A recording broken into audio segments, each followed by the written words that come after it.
At first glance, this young man looks like a normal teenager. His name is Cameron Herron, and until recently, he was a famous star on TikTok. However, his glamorous life took a cruel turn in 2018 when two people died at his hands during an illegal street fight. However, instead of being convicted like any other speeding driver, his case turned into an international scandal. Many fans think that Herron should never have gone to jail, but the reasons for this are completely insane. In this video, we want to show you the incredible story behind Cameron Herron's trial. Not only do we show you just how far some fans are willing to go, but we also clear up the question of how justified the demands for his freedom are. Before we get into the details of Herron's act, let's first answer the question of who Cameron Herron really is and why he was not unknown even before that fateful night. Cameron Herron was a successful TikToker from the US until 2018. His clips in which he danced, did comedy, or simply posed got a lot of views, and a small fan base developed around the American. While almost nothing is known about his background, it is known that the 21-year-old comes from a stable, middle-class household in Tampa. His father worked as a cameraman, and his mother worked in the insurance industry. In their spare time, the family was very active in the local church, and for years it seemed that the Herron family was an ordinary American household. However, the Herron family's entire life changed when Cameron made a splash on TikTok at just 18 years old. TikTok was still a relatively new app at the time. Cameron Herron was one of the first to become truly successful. Within a very short period, he managed to get countless views on his videos, which not only led to him becoming extremely well-known worldwide, but also allowed him to acquire a rather luxurious lifestyle over time. The secret behind Herron's success is linked to one thing in particular: his looks.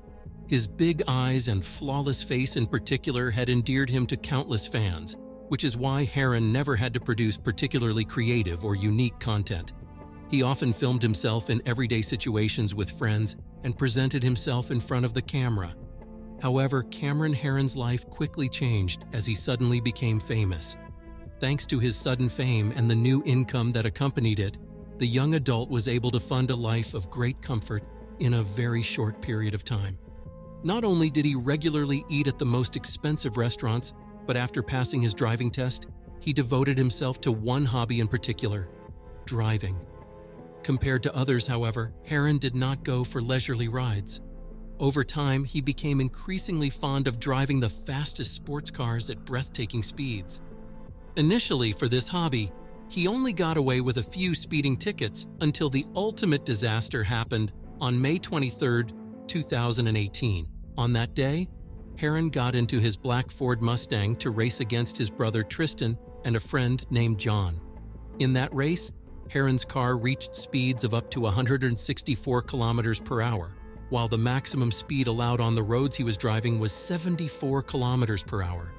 Not only does it become extremely difficult to keep a car under control at such speeds, but also the braking distance increases massively, and tragedy finally struck. A 24-year-old mother named Jessica Reisinger wanted to cross the road with her 1-year-old baby. However, as Herron was likely not able to realize what was happening around him due to his high speed, he crashed into them, ending their lives instantly. Herron immediately turned himself into the police, but this terrible case was just beginning to become truly absurd. As Herron was a famous TikTok star, the press was quickly informed of the case and reported the incident extensively when the trial began shortly afterward.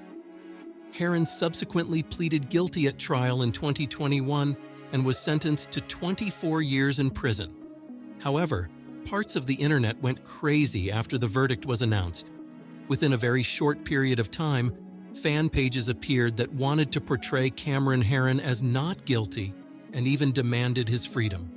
The posts even went so far as to start an international petition with the hashtag #JusticeForCameron, in which over 28,000 people called for Herron's immediate release, as he did not deserve such a prison sentence. Thousands of love letters were also sent to the prison, in which young women in particular expressed their undying love for Herron and campaigned for his release. According to them, the death of her mother and daughter was tragic, but there was no reason for them to keep their idol behind bars for so long. Some fans were of the opinion that Cameron was too good for prison and, in quotes, didn't fit in there. What at first glance seems not only extremely absurd, but also very unrealistic, is actually linked to a much deeper conflict, namely the question of guilt and morality. Even if Heron's guilt seems very obvious, the question of whether he is really guilty depends on the extent to which he is aware of his bad behavior. However, his guilt in the deaths of 2 people has not only been proven by a court of law, but he himself has admitted his guilt. However, despite this, it cannot be assumed that he intended to take the lives of 2 people. Therefore, he did not intend to commit this offense intentionally. However, as he had often driven in illegal street races and had even been punished for it, he must have already realized that he was acting negligently and dangerously, and therefore had to live with the consequences. However, this assessment is not shared by all of Heron's supporters. One of the main reasons for this is the issue of identification. As they grow older, young people in particular look for role models who can be exemplified and who embody things that they themselves value and find desirable. It is therefore perfectly normal for them to project their own desires for identification onto others, without knowing whether these figures can even fulfill them. However, if these role models then shoot down these ideals for various reasons, defenses are quickly formed, as it can be extremely difficult, especially at a young age, to break down the illusion of a role model. In this case, the easiest way for a young person is to assume that the idol has done nothing wrong and that it may have been betrayed by others, in order not to change their own worldview. In Heron's case, however, in addition to this issue of identification, there are 2 other components involved, which have caused thousands of people around the world to defend him, even though he is undoubtedly guilty. On the one hand, there is a legitimate concern that a young man like Heron will probably have an extremely difficult time in prison. On the other hand, many of his supporters show signs of classic hybristophilia, a strange romantic attraction to a criminal. Throughout history, there have been numerous criminals, such as Ted Bundy, Charles Manson, or even Anders Breivik, who, despite their heinous acts, usually had female admirers, even as mistresses. Although the exact reason for hybristophilia has not yet been definitively clarified and is still being researched by leading psychoanalysts, in the case of Cameron Heron, many young women fell in love with him after the crime. A somewhat simpler explanation for why numerous young girls were suddenly attracted to TikToker and actively defended him may simply be due to the image that Heron's crime has created for some fans.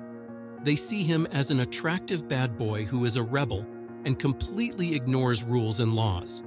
Although moral boundaries have been crossed here, his followers also want to follow him in his supposed rebelliousness, and so they defend him. Finally, we would like to talk briefly about the consequences of the actions of Cameron Heron's followers. Although many people still want him to be released from prison, and his lawyer has even filed an appeal in the meantime, it is highly unlikely that this will have any legal effect. Even if tens of thousands of people are unhappy with the decision, this does not change anything about Heron's proven guilt. For this reason, Cameron Heron will spend the next few years in prison and probably won't be released until 2045 at the age of 45. This was our video about Cameron Heron and a prison sentence that many people around the world don't want to accept because they think the convict is too good-looking for prison. Let us know in the comments what you think about the case. See you next time.